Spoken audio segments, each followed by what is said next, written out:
going to start talking about some personal finance and different concepts of personal finance. The first of which being creating a budget. And so I'm going to talk through a slideshow, and then I'm going to work through a sample, like a budget activity. So by the end of this, you'll be able to account for how much money you spend, understand that a budget is a plan for saving and spending, and you'll know how to create a budget. A budget is a plan for spending and saving. So essentially, it's a roadmap for where your money should go and where it should be spent versus where you can save it, and what you are saving it for. So there may be different savings components. It's not just one saving. You may be saving for several different things. A budget helps set spending limits, and it provides a tool to avoid running out of money. So without a budget, you may not know how much you can or cannot spend on anything. It may be going out to eat. It might be buying video games or makeup, or can you afford, or gas to drive out to Disneyland. There may be all kinds of things that you believe you have money for, but if you don't have a budget in place, you don't know where those limits are, and you may use up your money. It also provides a tool to avoid running out of money, just as I mentioned. So it's very possible that you forget how much money you've spent and or how much money you have to spend, and more likely than not, you will overspend your money. So a budget kind of helps give you those parameters to keep you from overspending. A budget can also have a built-in savings plan. So in your budget, you may be saving up for a car. You may be saving up for a trip, any number of things. You may be saving up to make payments for school. It is a strategic plan for income and expenses. So essentially, a budget balances how much money you are taking in versus how much money you are spending. And it should give every dollar a place to go. That would be a zero balance budget, to give every dollar a place to go so that there's nothing kind of left over floating. If your money doesn't have a place to go in the budget, it will find a place, and it's usually not savings.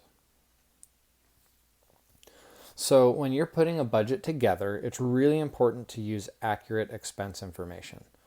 So you can average your expenses. You may have bills that fluctuate, and you may average out, what it costs per month to, this is more for like a home, but like heating, like gas or electricity in the home.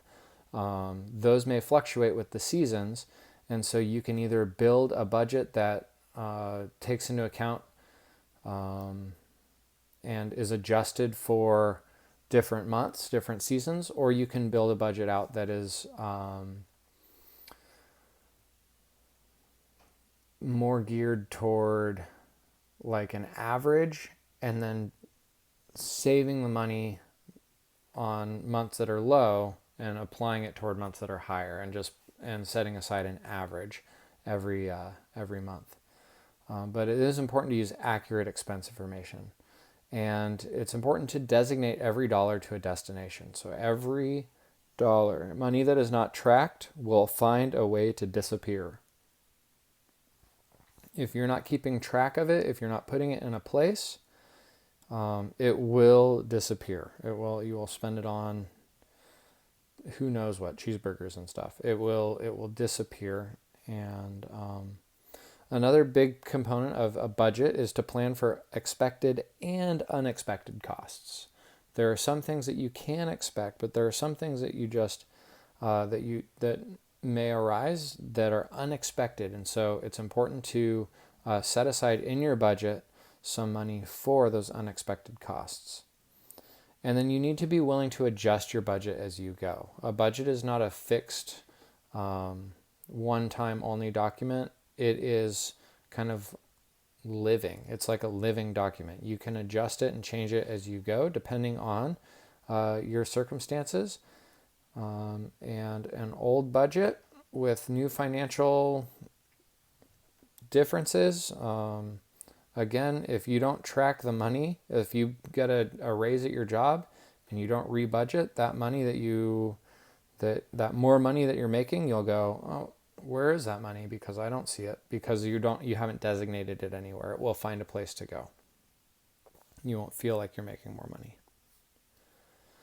So the idea is the first expense in your budget should be a fixed amount that you plan to save. Now, this is kind of hard to do because you may say, oh, if I'm making $500 a month, I'm going to pay myself first. I want to save 400 of that. That may not be realistic, and you may not know that that's not realistic until you've done other components of your budget first. But the idea is that one of your top priorities, and that's why it says to pay yourself first, because one of your top priorities should be your savings.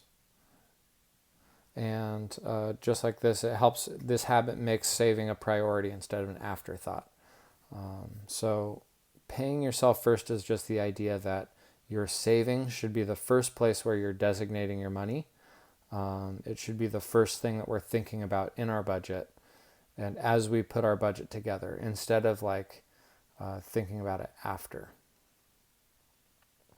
So a basic budget, you need to figure out a time frame of the budget. That could be, is this a budget for a week? Is this the budget for the month? Is this a budget for 6 months, for a year? Most people budget for either the week or the month, maybe every 2 weeks, depending on the pay period. You might budget every paycheck. This is what the money from this paycheck will go to. Myself, I like to budget for the month. So what do I have to spend in the month? And I set a budget kind of according to that. You need to list all forms of income. That's your money coming in after tax. We'll talk about tax later on, but essentially, what money do you actually have to work with?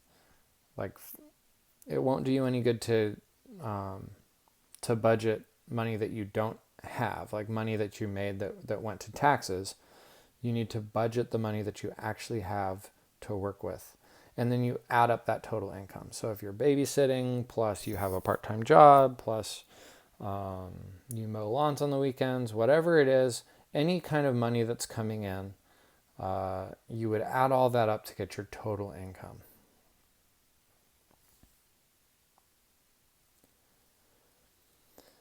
You also need to determine all expenses. That's your money going out. So you figure out all the money coming in, and then you figure out all the money that's going out, the money that you're spending. Fixed expenses are approximately the same each month. Variable expenses change from budget period to budget period. So fixed expenses might be something like a cell phone bill or a car payment or insurance, some of those things. Even you can treat food like a fixed expense. Variable expenses might be things like things that change from budget period to budget period. Again, kind of maybe like a utility. Could be seasonal. Maybe your expenses change on gas during the summer because you enjoy driving to the beach. Some of those things.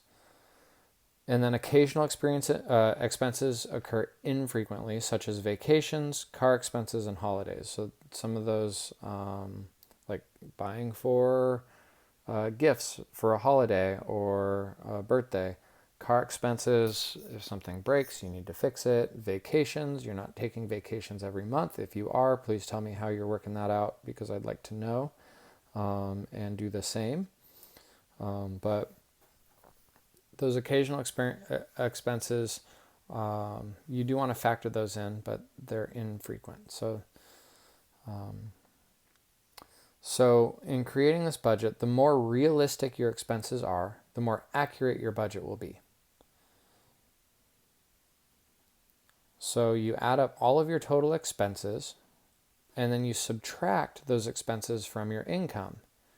And then what you do is you adjust the expenses so that income and expenses are equal. And we'll get to see kind of how that works in a minute here.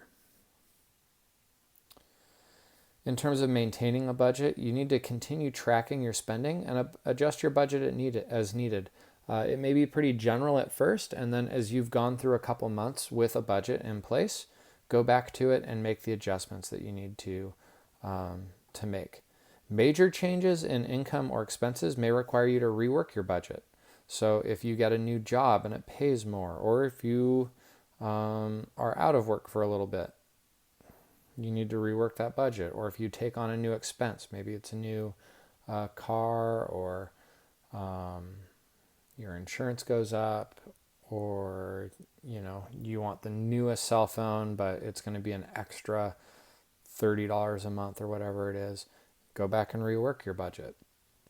A budget is a map that helps you get your money under control and makes it work for you.